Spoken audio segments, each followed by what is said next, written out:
On the news, security operatives arrest 8 suspects of deadly attack in Plateau State.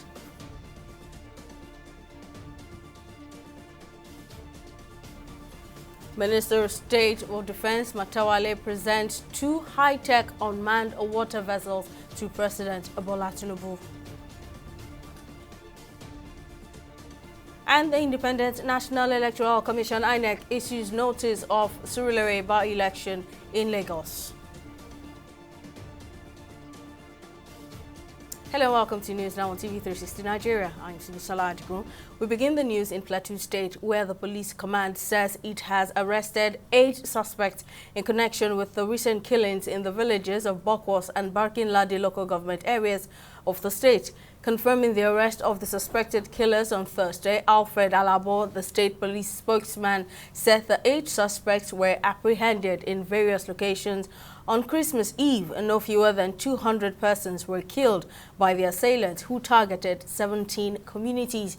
In the wake of the development, security agencies, including the Army, Air Force, and Navy, and the police, had after the killings vowed to bring an end to the attacks and counterattacks between farming communities and pastoralists. Let's join correspondent Chidi Igwe for more. The arrest of the suspects by the police has sparked protests in Bokwas Town, Plateau State. As sources we should know are saying the indigents are angry that the police are making indiscriminate arrests of people in the community which they believe are innocent. Now, members of the Bokwas community took their protest to the home of the district head of Bokwas, South Monday Adenchi, which they touched and set ablaze. The police command and the military operation Safe Havens are yet to comment on this development. Terror attacks in the northeast and north central has increased in the last 1 week, as 5 persons were reportedly killed in Gedam local government, Yobe State, early on Friday. There are also reported attacks in Kaduna and Zamfara in the northwest. Chidi Igwe, TV 360 News, Lagos. Still on insecurity, in a bid to help in the fight against the menace in the country's waterways in particular and the nation in general, the Minister of State for Defense Bello Matawale has presented 2 high-tech unmanned water vessels to President Tinubu. A statement by Henshaw Ogubike, Director, Press and Public Relations, Ministry of Defense, says both unmanned ships were a donation by Swift Ship Company in the United States of America to the Nigerian government.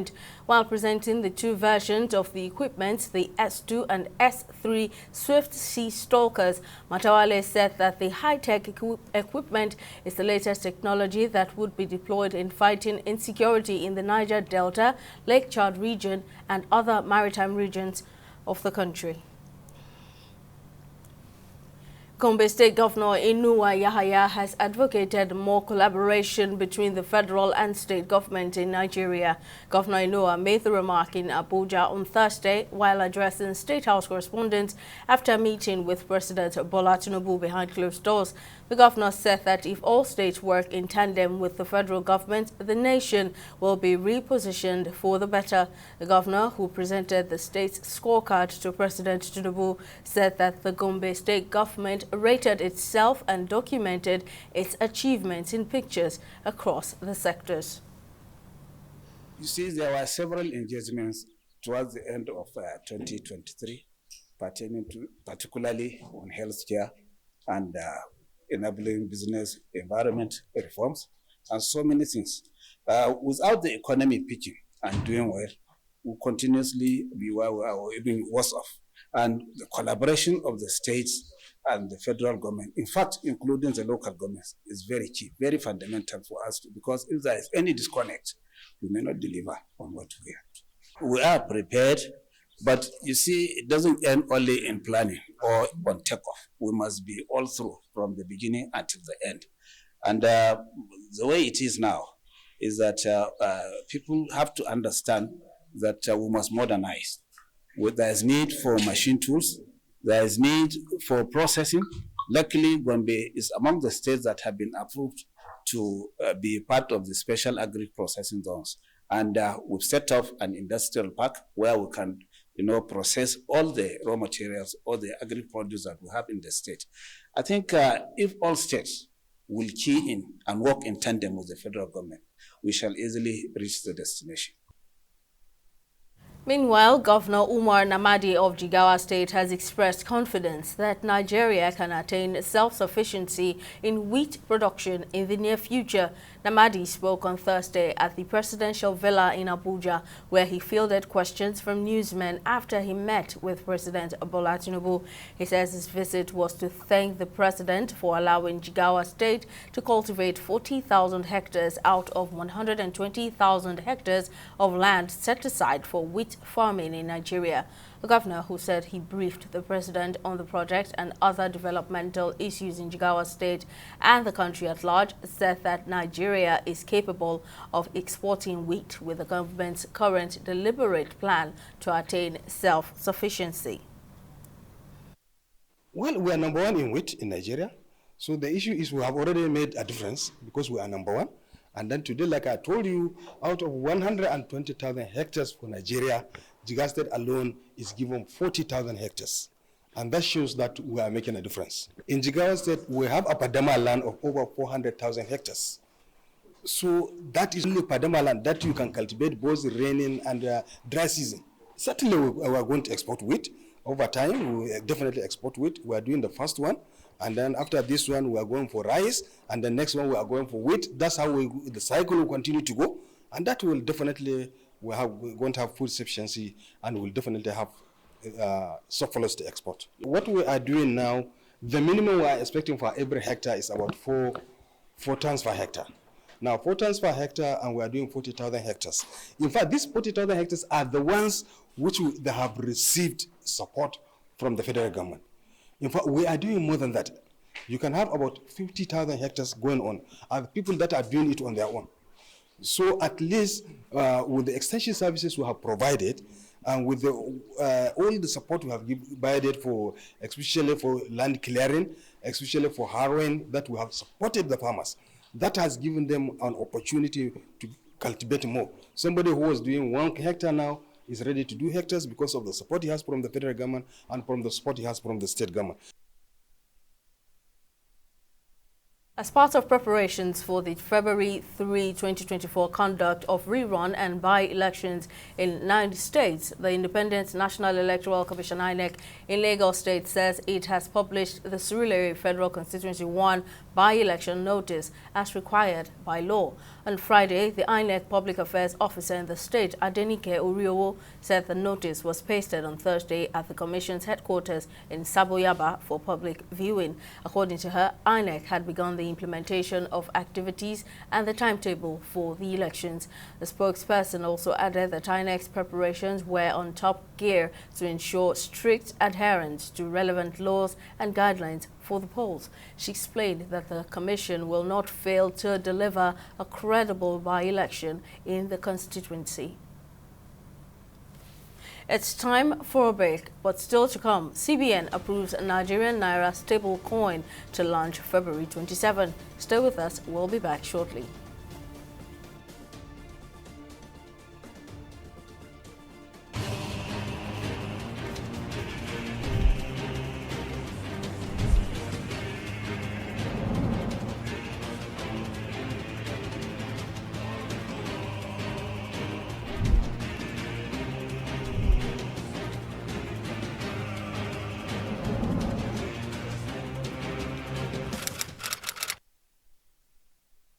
In the last 3 years, we have built a multi-purpose center, which is the envy of all in our constituency.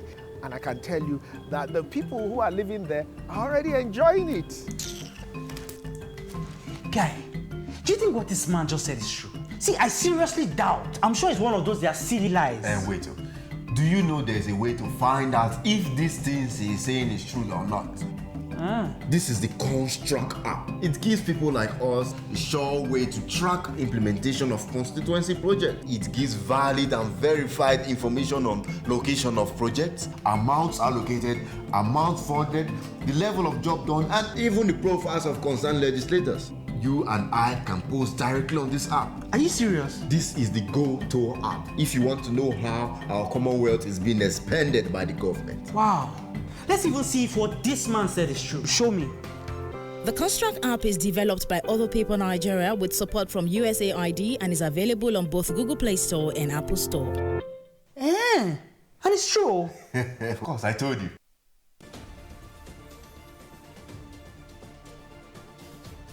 Welcome back. Let's briefly take you through our top stories. The Plateau State Police Command says it has arrested 8 suspects in connection with the recent killings in the villages of Bokwas and Barkin Ladi local government areas of the state.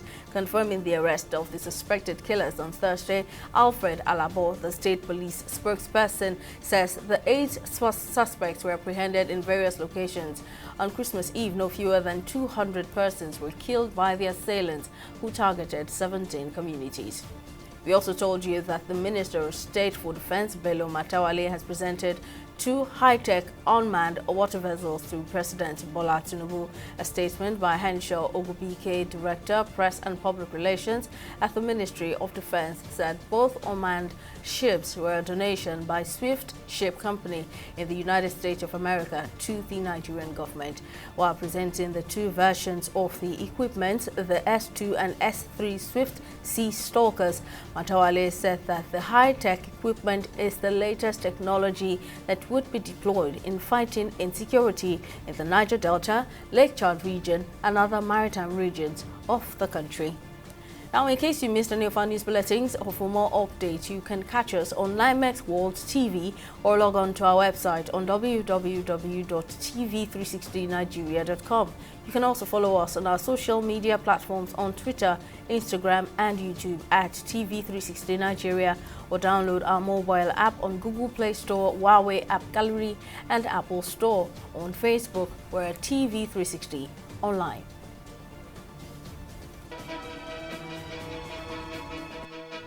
Opinions are free, facts are sacred, but truth is universal.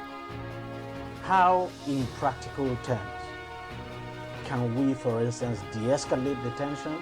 President must see himself as the President of the Federal Republic. We know where the enemy is. 3 places. The Lake Chad Basin, the border area between Nigeria and Cameroon, and then the Sambisa Forest.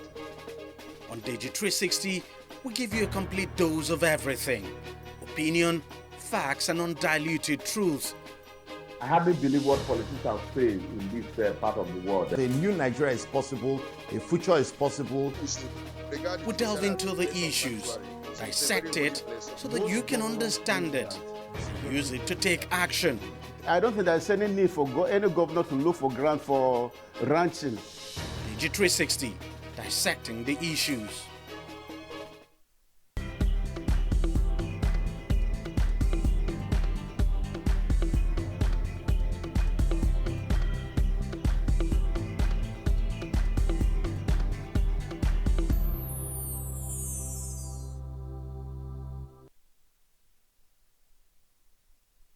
Let's now join Okwayemi Owosheni for more stories in business. What's the latest, Okwayemi? Thank you, Simisola. Hello and welcome to Business News. The Africa Stablecoin Consortium ASC has received approval from the Central Bank of Nigeria (CBN) to pilot its naira stablecoin within the regulatory sandbox, with the launch scheduled for February 27, 2024. In a January 4th blog update, the ASC, which encompasses a partnership of Nigerian banks and fintech operators, announced that the naira stablecoin meets the regulatory standards and requirements as established by the Central Bank of Nigeria, the Nigerian Securities and Exchange Commission, and the Nigerian Financial Intelligence Unit. The group also emphasized their ongoing engagement with this regulatory body to maintain compliance, safeguard consumers' interests, and uphold transparencies in their operations. We'll go on a short break and be back with Stock Market Report.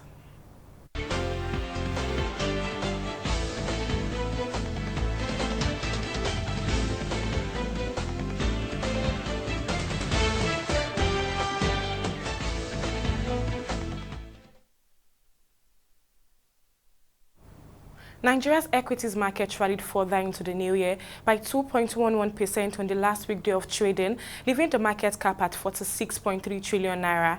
In the aggregate, 123 NGS-listed equities participated in trading, ending on a positive note with 59 gainers against 21 losers.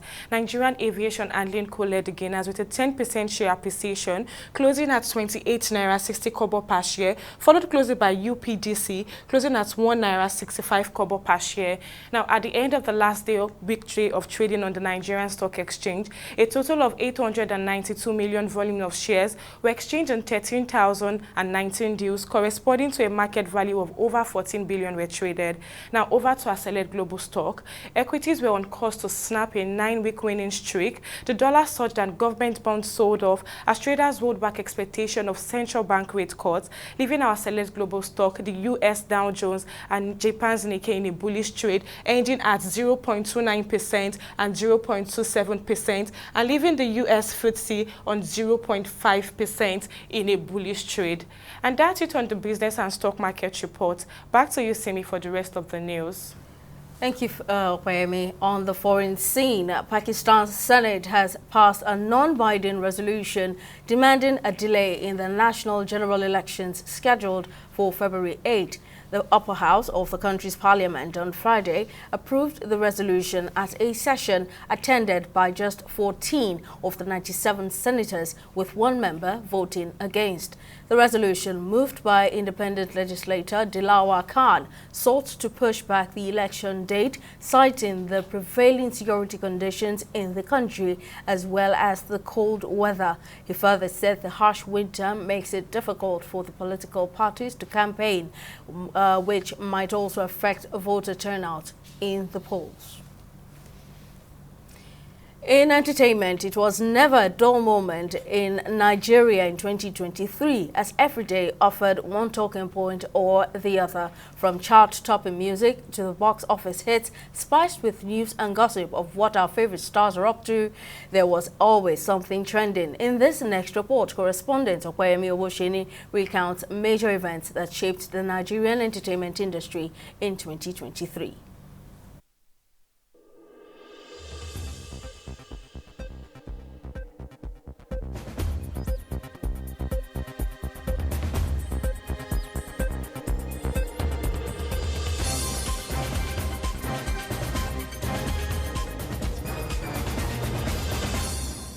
The Nigerian entertainment industry, known for its captivating sound of Afrobeat music and the enthralling performances in its movies, witnessed a flurry of headlines that ranged from delightful to perplexing, leaving fans in awe in 2023.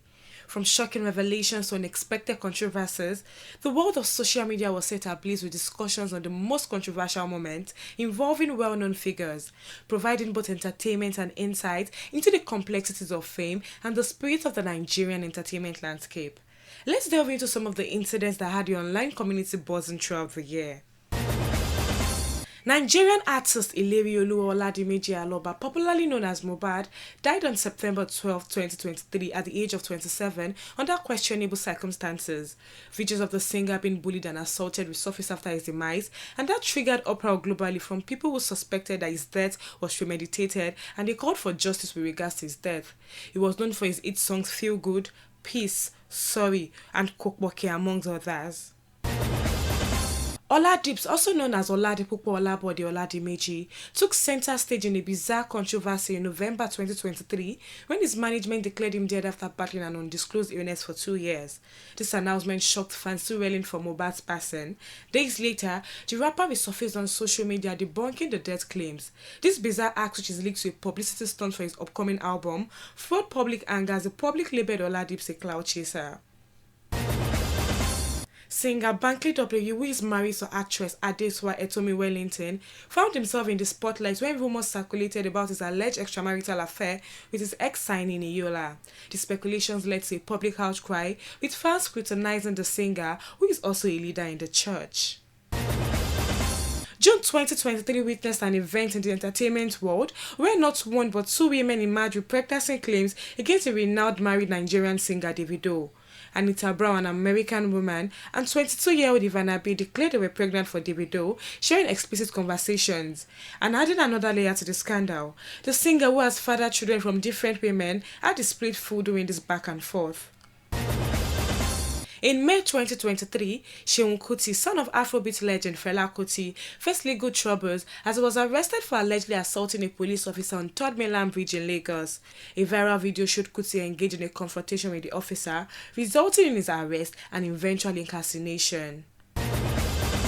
Search engine giant Google has released the result of its 2023 year in search for Nigeria, with Nigerian actress Moyo Lawal heading the list. Moyo made the headlines in September after an explicit video with a man leaked online. While Moyo cleared the air, saying the clip was released without her consent, fans have repeatedly criticized her for the act. Actor Bolanle Nilowo, also known as Linobi, got many sad when he announced his separation from his wife Bumi on September 1st, 2023 on Instagram. Prior to the collapse of the union, the couple had won the admiration of many for their constant display of affection, as the couple never hesitated to flaunt themselves on social media. Nigerian chef Ida Effiong Basi, also known as Ida Basi, surpassed the Guinness World Record for the longest cooking marathon by an individual, showcasing her culinary prowess by achieving a remarkable 93 hours and 11 minutes. Meanwhile, her feat spurred many others to attempt to break her record, with the most popular being Damilola Adekbaraosi, also known as Chef Dami. She was said to have cooked for 120 hours. Unfortunately for Chef Dami, her record was not certified by the Guinness World Record. It is not only scandal that trade Davido in 2023. After taking a rare break from music for the first time in his 10 years career as a serial hitmaker, Davido returned with his highly anticipated fourth album, Timeless. The album enjoyed record-breaking commercial success as it shattered multiple first-day and first-week African streaming records on major streaming platforms. The album earned the OBO Krona 3 Grammy nominations. With work of art, Asake consolidated his super status and topped it with his first Grammy nomination for Best African Music Performance, courtesy of his hit single Amapiano featuring Olamide. The album extended Asake's unprecedented mainstream run in 2023 as the lead single Lonely at the Top enjoyed massive record-breaking chart dominance. It is evident that the Nigerian entertainment scene remains a powerful force, not only in shaping cultural conversations, but also in influencing global trends. The resilience and creativity of its stars, coupled with the unwavering support of fans, promise that the industry will continue to redefine boundaries and set new standards in the years to come. Yes to the indomitable spirit of Nigeria's entertainment realm and the anticipation of what the future holds for this dynamic and influential sector. And that's it on the entertainment recap for 2023. Okpayemi Owosheni, TV360 News, Lagos.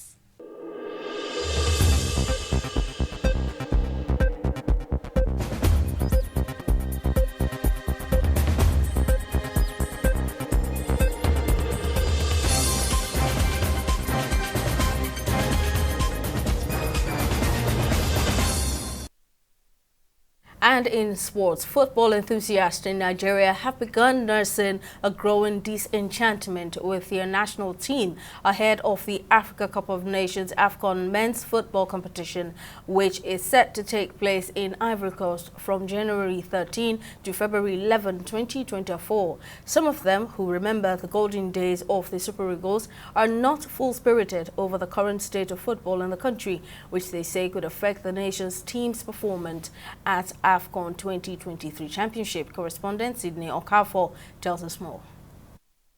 The countdown for the 34th edition of the African biggest soccer showpiece has begun, and it is already attracting global attention due to the continent's array of football stars who will be on parade at the fiesta.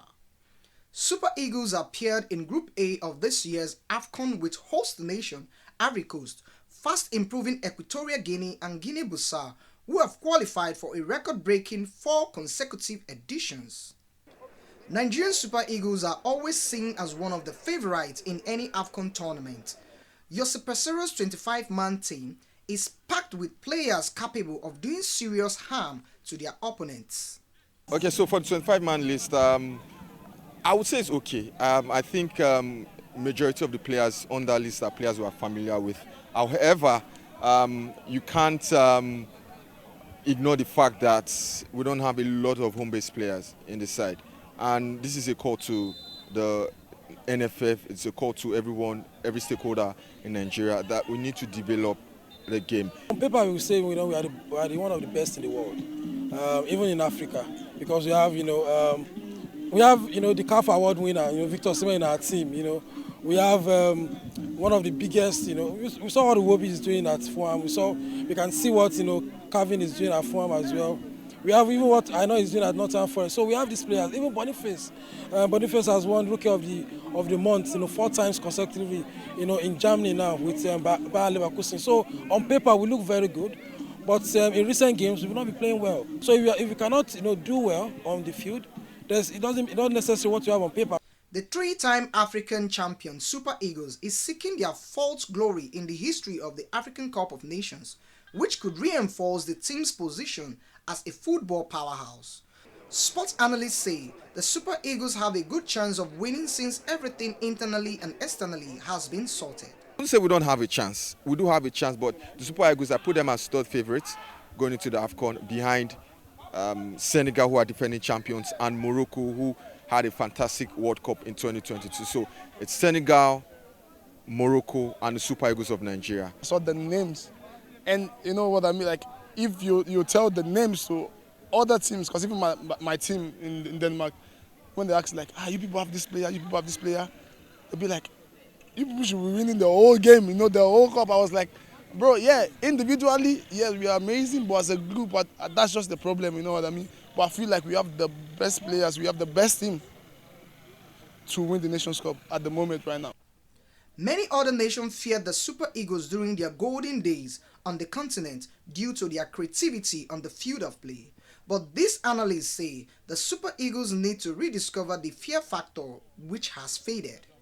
If we must return back to those good old glory days, we must start establishing that fear factor that the Super Eagles once possessed. Right now, teams are not scared of the Super Eagles anymore. And if we must win the Nations Cup, if we hope to win the Nations Cup, we must ensure that we beat, when I mean beat every team that comes our way very, very well. You see commander fear factor, people still respect, people still fear us, especially the fact that we got players who are doing a lot of great numbers in Europe. Victor Osimhen, African Footballer of the Year. If you're coming to the Nations Cup with an African Footballer of the Year, it means that there will be a fear factor in your opponent. But they will respect you. It doesn't mean that they will give you the chance to beat them on the pitch. So, I mean, we have to take that respect, we have to take advantage of it, convert it to result, convert it by converting our chances. At the last edition in 2021, the Super Eagles, as one of the favourites, was sent packing in the second round by less fancied Tunisia team. For a team that is unbeaten in their last 6 games, Nigerians should be hopeful about these ambassadors. Sydney Okafor, TV360, Lagos. And it's a wrap on News Now. Many thanks for staying with us. See you next time.